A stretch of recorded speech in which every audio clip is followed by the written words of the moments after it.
have been talking about a much more dangerous world, many more hostile adversaries. And with that backdrop, investors are increasingly looking at defense as a hot investment.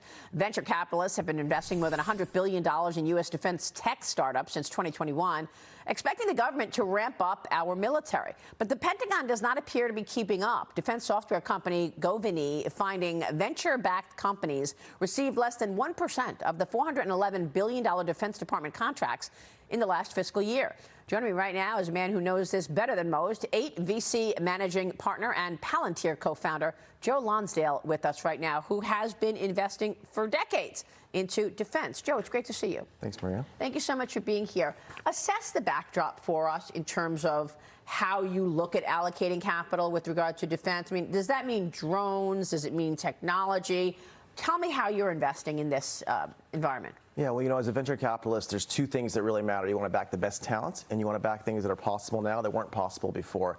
And so you're looking for big gaps in the world. Where are new possibilities being created? There's a lot of big gaps, unfortunately, in defense because you have these giant monopoly companies. A lot of them merged in the 90s, became a small set of primes, and a lot of them have not been hiring the best innovators, have not been innovating in the last 30 years. So you see new possibilities they're not taking advantage of. China is. That means we have stuff to do. Well, exactly. And I think this marriage of defense, know-how, and technology can be incredibly powerful, right? Tell me about that. Well, there's all sorts of new possibilities thanks to AI right now. You obviously have, all sorts of autonomous vessels, drone swarms. One thing I'm really excited about is with the Navy right now, you have some amazing people running the Navy, but we don't build ships like we used to in America the same way. But fortunately, you can build lots of really small ships, thousands of them. You can give them, you give them autonomous abilities, and you can augment our Navy, make it a few times as powerful. Now, I'm glad you mentioned the Navy because this is one issue I have with the Pentagon. China right now has a larger Navy than the United States. It does. How big of a worry is this for you as we see hostilities and aggression coming from communist China every day?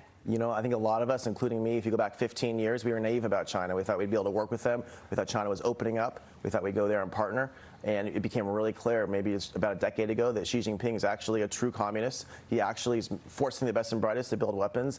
And, China's in a lot of trouble economically, but that means they're likely to be expansive and dangerous, and we have to deter them. So I wonder how you see this as a major investor in all of this stuff, the fact that there are Chinese companies right now trading on our exchanges that are tied to the Chinese military. What does that mean? That means American investors are funding the expansion of our #1 enemy adversary by buying those companies.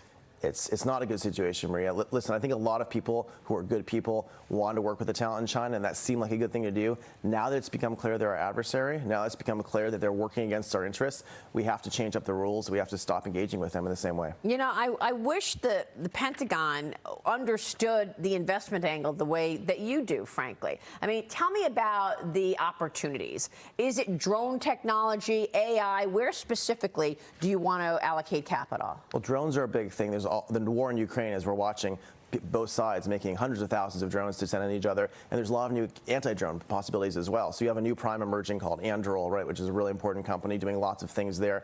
There's also a really... And I love him, who runs the company Palmer, as well. He's a great guy. Palmer, love him. Back to an Oculus early on, too. I know you did. And he started that with a few of our Palantir guys. Palantir is obviously doing key work here. The anti-drone stuff that's really cool, it turns out you could shoot electronic weapons, basically, EMP pulses, and turn off drones very far away. I shouldn't say how far on TV, but there's really cool kind of counter-drone technology being created back and forth, and it's really important we research and deploy this stuff with the best technologists. We did a new company, Maria. They spent billions of dollars on this in the Pentagon. Our new company shot down the drones 10 times farther away using modern technology. That's scary. We shouldn't be able to beat the primes by 10x, but guess what? We can right now because they're not using the best engineers. That's unbelievable. Why not? If you have a big giant culture that becomes a monopoly and it spends more time on virtue signaling, on being politically correct, on making sure it has God knows what internally, as opposed to having the very best tech cultures running it. It's very hard these days if you don't have the very best engineers running your company. The best engineers don't want to work for them. They don't want to work for most of these big giant companies. And Anduril, you mentioned Anduril Industries. They're also working at the border.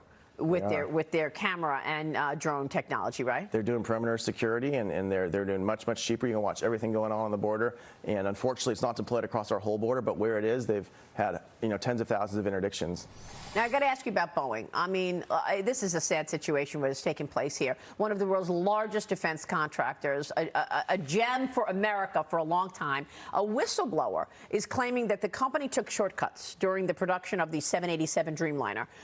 Boeing says the claim is absolutely inaccurate, that it's confident in the safety of the planes. But, of course, the CEO is departing right now, Dave Calhoun, testifying April 17th, and we'll watch that testimony where he examines the plane maker's safety culture. The stock is down this morning by a fraction, but of course has lost so much value in the middle of all of this. How do you read Boeing? It's the same thing you're seeing with a lot of the other primes right now. Safety culture, sure, but is it a culture of substance that's focused on the hard problems and having the smartest people making sure they're pushing things forward? Or is it focused on all sorts of virtue signaling? Is it focused on all sorts of things that have nothing to do with the best technology and best business? And what happens with these government-linked organizations? They become like the government, they become full of bureaucrats, and they waste their time on nonsense, and it's a scary thing. It is a scary thing. You've backed so many companies and founded so many important companies in our infrastructure in this great country. Joe, tell me about AI, the power of AI, and really the backdrop of the best of America and how you can invest in it. Well, America wins when our productivity of our nation goes up, when we take new technologies and we accelerate and we deploy them to create more wealth and to outcompete the rest of the world. America is ahead in AI right now. AI is going to improve productivity in a lot of different industries. There's a lot of people in Europe celebrating how much they're regulating it. A lot of people here are trying to copy them. If we could stop them from doing that, stop them from being what we call decels and decelerating our economy, we're going to win, and we're going to create a lot more wealth for everyone. So is that the barrier, one of the barriers, regulation, that is stopping the U.S. from becoming even more innovative on this? I think that the new companies right now are not yet overly regulated. A lot of people are proposing things that would stop us. Right now, we're still attracting the best and brightest, so we still have a huge lead in that area, and that's something it's key for our nation. It's one of our biggest advantages, and a lot of people are trying to destroy that, and we're trying to stop them. So you're focused right now on defense as well as healthcare and the marriage of technology in both those areas, correct? Right. These are both such overregulated areas. So it is true, healthcare, for example, there's lots of ways it could work better with AI that the rules don't allow. There's lots of ways that the health systems, which are local monopolies, try to stop new ways of disrupting them. And we basically have to stop them from putting in regulations to block competition. But in terms of where the growth and investment opportunity is today in the public markets? Yeah, in general, I obviously do things in the private markets, but I think it's similarly in the public markets.